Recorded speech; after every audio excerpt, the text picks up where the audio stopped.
Here are the supplies that you'll need to make the pinch purse. I've included a template below the video that you could print out, and each of the templates I've traced onto a cardstock, which is kind of a weight that's similar to a cereal box. And I wanted to tell you how many items you needed for each piece. The fabric that I used is a quilting weight fabric. I wouldn't use anything thicker because this entire project is done by sewing by hand, and you want something that isn't too heavy that will hurt your fingers when you're sewing. You want to cut 3 pieces of template D, and this is your outside fabric. That's what the final piece is going to look like. For template C, you want to cut as well 3 pieces, and this is the lining.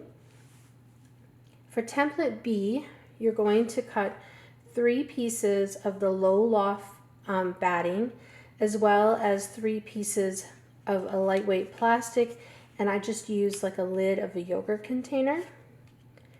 And for template A, you want to cut 3 pieces of a cardboard that is similar weight to the cereal box.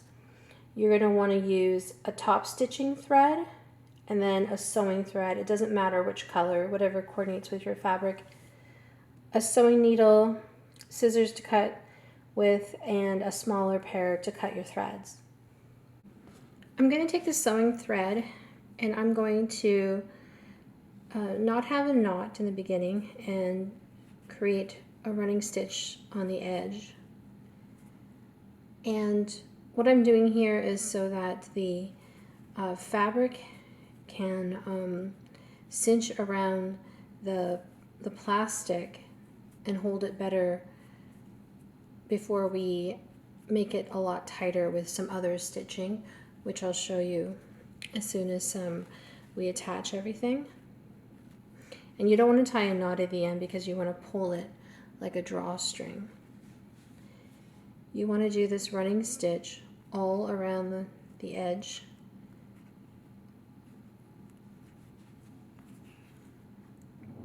And I'm going to show you also a quicker way if you want to sort of skip the sewing part, is to glue it on. I'll show you that with the lining piece. But I think for the outside, I think it's best to sew it. That way you can get it really nice and taut.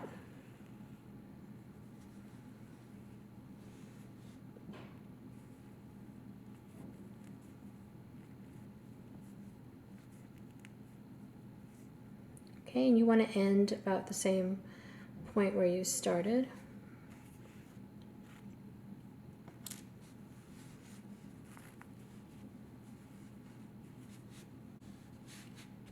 And then just sort of flatten it out. You want to place the batting piece first in the center there, and then the piece of plastic on top like this, and then just hang on to it there, and then just pull the drawstring. And this will help kind of keep the piece in place for when you do the next step. What I'm going to do now is just tie a knot here. That way it keeps it in place.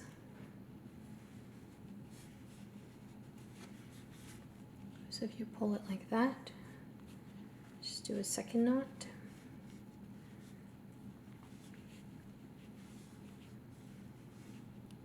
Okay, and you're going to get a little bit of a bunching there on the corners. I'm going to show you how to fix that in a second.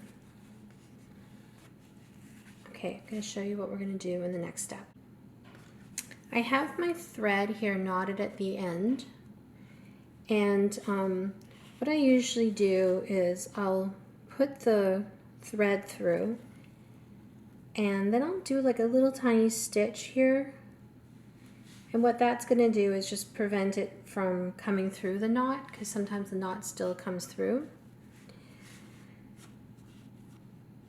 So once I pull the knot through, I usually create like a tiny little stitch, and that just makes the beginning a little stronger, and my knot won't pull throughout the fabric.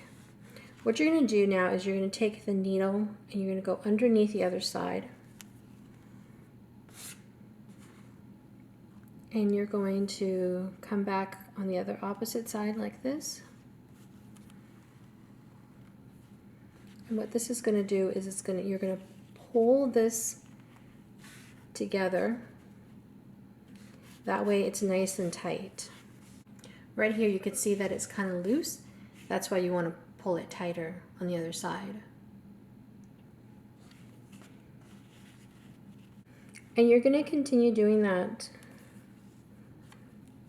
and then pulling it, and you can see how nice and flat the fabric gets when you pull it. And you want the stitches to be about maybe 1/4 of an inch apart.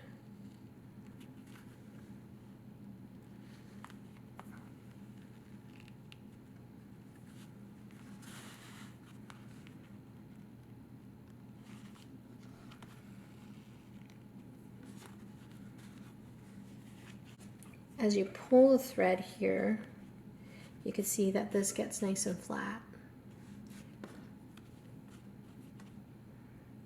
You're going to keep doing that until you get to the bottom end. Finish doing the crisscross stitching, and if you find there's more fabric on this side than this, just kind of move with your fingers, just adjust the fabric a bit, and that will work. What you're going to do now is you're going to remove the running stitch, because you just don't want that kind of showing up when you're doing the lining. And I'm going to show you what I do with the corners.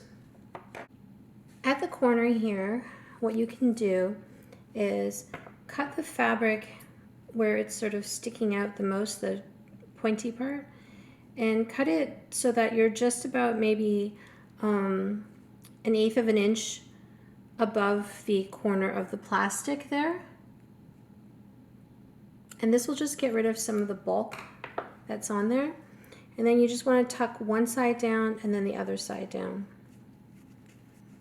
And then you'll get more of a flatter corner. And if you want to, you can just sort of sew that down. I'm just going to clean it up just a little bit here. And you can see that it's a much flatter corner.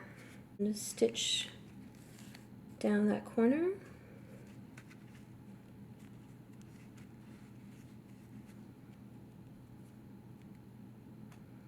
Or, which I'm going to show you for the lining, what you could do is, if you don't want to sew this down, you can just add a little bit of glue, like from a glue stick, and then that will keep it nice and flat. Let me just show you with the glue stick. So I'm just using like a paper glue stick, and I'm just putting a little bit on the flap there.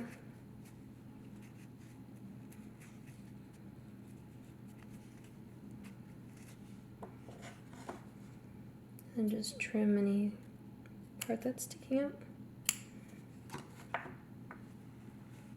So that's kind of a nice quick way. Now I'm going to show you how I do the lining part. A piece of cardboard on top of the fabric there. And I'm going to snip the corners off. For this lining piece, I don't think it's that important to sew it, and I find the glue stick is just quicker. Essentially what you're doing is tacking down the fabric before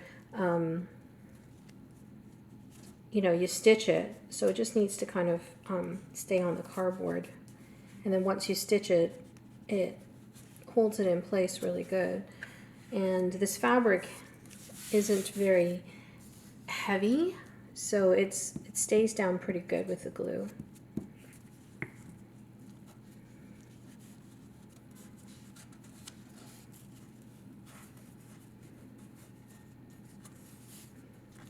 might have to just reapply. This glue does dry pretty quickly.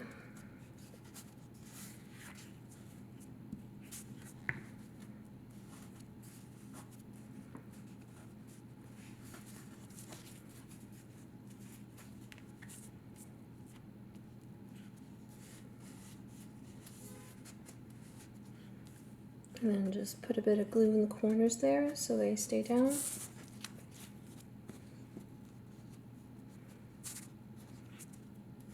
And I think that's good. And don't worry about these folds too much, because when you sew it onto the backing of the front piece, you're not going to see that at all. So this is what it looks like. You want to place the lining piece on the inside part of the panel, and then you just want to do kind of like a blind stitch or a whip stitch along the edge there so that the two pieces are attached. You don't need to have like really large stitches in order for it to stay.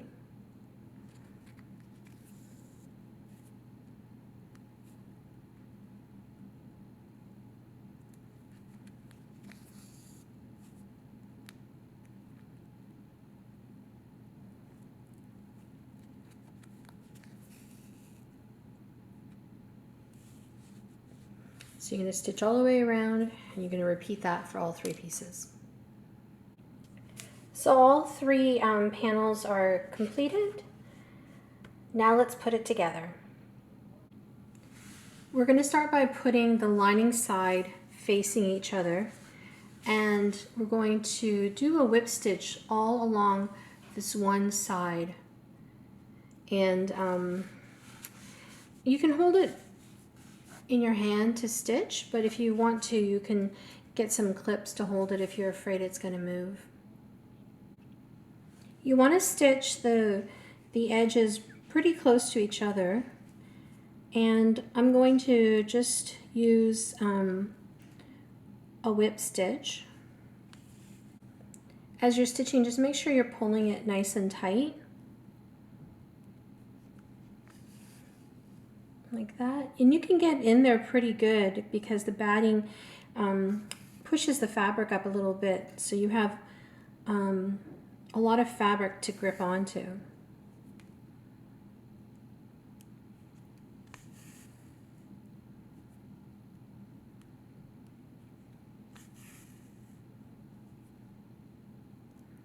And make sure there's no gaps between the two pieces.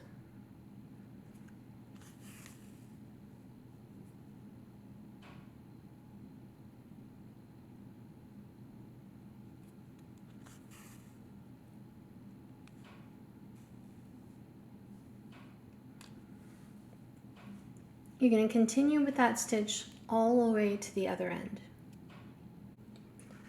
I just wanted to show you what it looks like here with the sewn edge. Now I'm going to put the third piece, and I'm going to stitch all along that side as well. So right now all three sides are together, so it looks kind of like a little dumpling. And so I'm going to be stitching all along the side here. And you're going to hold it still so that the edge there is attached close together here. So I'm going to do the same stitching all along, and I'm going to do it on the entire side, leaving one side open, and I'll show you how we finish that off.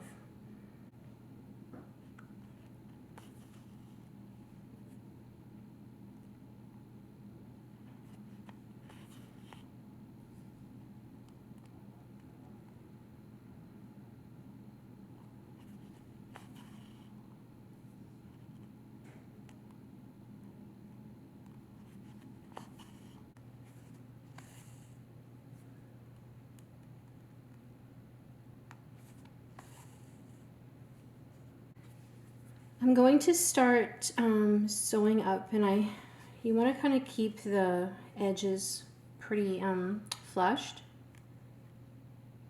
And I'm going to just sew like what I've been doing on the other side, just doing a whip stitch. And I'm going to come up about 1/2 inch. I think that's a good amount because you want the opening to not be too small. And I think that's about 1/2 inch. And then as you get to the top part right here, you want to do 3 or 4 stitches just to kind of reinforce that spot, because that's going to be a big stress area, so you want to make sure that it's held in there really good. Okay, and then I'm going to do the exact same thing on the other side. Here's the finished piece, and to open it you just need to squeeze on the 2 corners like this, and it's great for little things like your clips, safety pins, and your thimble, you know, things that kind of normally get lost in your sewing bag. I hope you enjoyed it. Thank you so much for watching. Bye for now.